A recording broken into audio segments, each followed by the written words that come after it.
Howdy, and good evening, everybody. Welcome to the Chris Salcedo Show here on Newsmax TV. For those of you who are new to this program, I am your liberty-loving Latino. Do not confuse me with loudmouth leftist Latinos out there. I actually love my country, the United States of America. For those of you who have been with us over the last, 2 years here on Newsmax TV, you know we like to bring you the day's news and provide our conservative commentary on that news. But we've never once tried to pass ourselves off as journalists. Real journalists don't offer their own opinion on news. And I have too much respect for what real news people do to suggest I'm one of them. Now, I used to be, but I'm not anymore. The truth is that we opinion hosts rely on good and honest reporting from real journalists to do our jobs effectively. Here's some more truth. Real journalists are becoming very scarce. The corrupt press is America's source for left-wing propaganda. That's the reality we face in tonight's preamble. Honestly, my friends, we could do a preamble like this every single Monday. The once credible Sunday shows have turned into programs that coddle Democrat socialists and who have institutionalized unfairness toward conservatives. First up, George Snuffleupagus over there at ABC's This Week. Remember, old George, a former Democrat operative from the Clinton White House.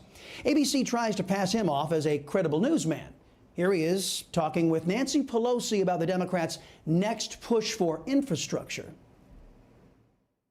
Let's talk about what comes next. You signaled Friday that major infrastructure legislation is coming next. That's going to require new taxes.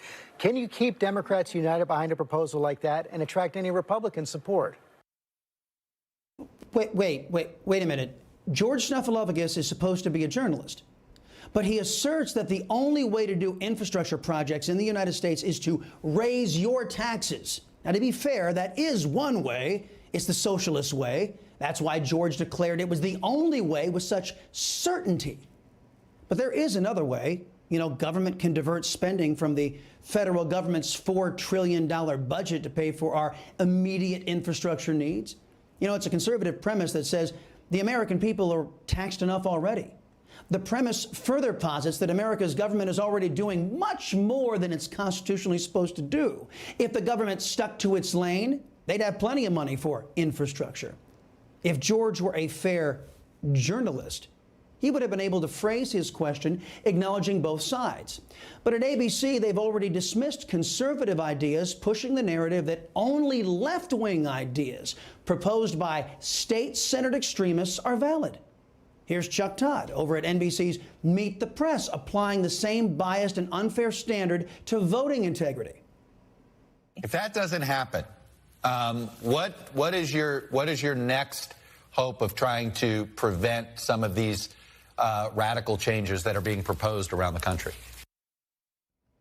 Okay, if Chuck Todd were fair, he'd have not called GOP efforts to shore up voting integrity, quote, radical. If Chuck Todd were not a hopeless liberal hack, he would have asked Stacey Abrams, hey, how does having no voter ID requirements, how does that make the vote more secure? You see, real journalists, my friends, they don't insert their own personal qualifiers like the word radical into either side of any story they're covering. But like ABC, NBC has long ago abandoned journalism in favor of left-wing advocacy. ABC and NBC are not alone. CNN and newspapers like the Washington Post, they pioneered leftist propaganda masquerading as news. Watch the Washington Post's Eric Wemble make the laughable claim that the basket of bias press has been covering the COVID Cuomo scandals aggressively. Wemble, how would you analyze the media's coverage up until now of Governor Cuomo? Well, it's been pretty aggressive. I mean, you've had significant contributions by the New York Times, Jesse McKinley, Albany Times-Union, Brendan Lyons up there pushing the story forward, New York Post chipping in, Washington Post, all these forces gathering, you know, sort of undoes the right-wing conspiracy theory about the mainstream media, which is that we don't cover Democratic politicians. Okay, wait a minute. First, we conservatives never allege that the press doesn't cover Democrats. They do cover Democrats. It's nearly exclusively and unjustifiably fawning coverage. And to Mr. Wemble's point that the scant coverage of Governor Cuomo's myriad sexual harassment scandals shows how my criticisms of the press is being somehow invalid, well, that's absurd on its face. Wemble's paper, his newspaper, and the rest of the press have all but ignored Cuomo's nearly year-old nursing home death scandal and his attempted cover-up. They're also ignoring similar allegations against Governors Whitmer, Wolf, and Murphy in Michigan, Pennsylvania, and New Jersey, respectively. The only reason the press is covering Cuomo now is because the Me Too movement will not allow 7 sexual assault allegations that are currently plaguing Mr. Cuomo to be ignored. It also bears pointing out this story is being pushed by left-wing enemies of Governor Cuomo who want him gone. We all know the corrupt press takes its orders from the left wing. If the GOP were calling for investigations or coverage, Mr. Wemble and CNN would do what they've been doing for almost a year, ignoring the senior citizen's wrongful death allegations by instead praising Governor Cuomo. But Wemble did take an opportunity to point out what we all know. CNN really doesn't cover news anymore. But I would be remiss, Brian, if I didn't mention CNN's own huge media story here with Chris Cuomo, the anchor at the 9 o'clock hour, who covered Andrew Cuomo and had all these wonderful love-a-thon interviews with him, more than 10 of them. And they suspended the conflict of interest rule for Chris Cuomo for those interviews. Yet all of a sudden they've enforced it again now that Andrew Cuomo is in the midst of an historic scandal in the Albany State House. So I think that is a major black eye for CNN. A black eye? A black eye. Journalistically speaking, CNN's entire body is bruised from head to toe.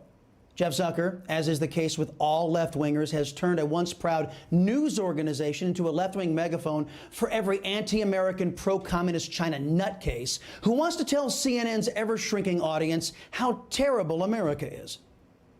CNN has lost 1 million viewers from January to February. Little Brian's program there has lost even more in that same time frame. One can speculate it's as a result of people catching on to CNN's big lie.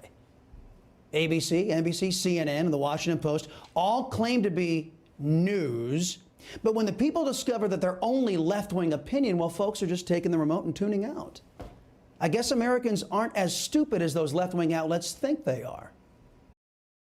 Hey, I'm Rob Finnerty. Thanks for watching. If you enjoyed this video, please join the conversation in the comments below. Don't forget to subscribe, too. Hit the bell icon to be alerted to breaking news. And remember, there's a whole lot more on Newsmax TV, America's fastest growing cable news network. Newsmax TV, where real news for real people.